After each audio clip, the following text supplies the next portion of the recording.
SRM Institute of Hotel Management வேலை வாய்ப்பை வழங்கும் 3 ஆண்டு பட்டப்படிப்பு மற்றும் diploma courses. Admissions open now. அழையுங்கள் 9840609671. கள்ளக்குறிச்சிக்கு முதலமைச்சர் ஸ்டாலின் நேரில் சென்று பாதிக்கப்பட்டவர்களை சந்தித்து ஆறுதல் கூற வேண்டும் என மத்திய இணையமைச்சர் எல் முருகன் வலியுறுத்தியுள்ளார்.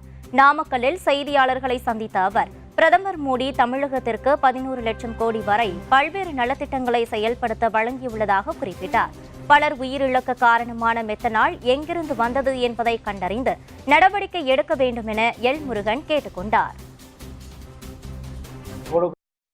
ஒலிபரப்புத்துறைன்றது மட்டுமில்லாமல் கடந்த 10 வருடமாக மாண்புமிகு பிரதமர் திரு நரேந்திர மோடிஜி அவர்கள் தமிழ்நாட்டிற்கு மட்டுமே 11 லட்சம் கோடி ரூபாய் தமிழகத்தின் வளர்ச்சிக்காக கொடுத்திருக்கிறார். தமிழ்நாட்டினுடைய மேம்பாட்டிற்காக கடந்த 10 ஆண்டுகளில் இவ்வளவு பெரிய நிதியை நாம் பெற்று கொடுத்து தமிழ்நாட்டினுடைய வளர்ச்சியை ஏற்படுத்தியிருக்கிறோம்.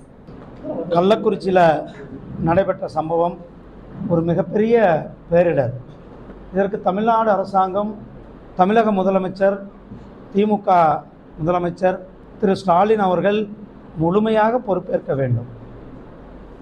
அவர் உடனடியாக சென்று பாதிக்கப்பட்ட மக்களை சந்தித்து அவர்களுக்கு ஆறுதல் கூற வேண்டும்.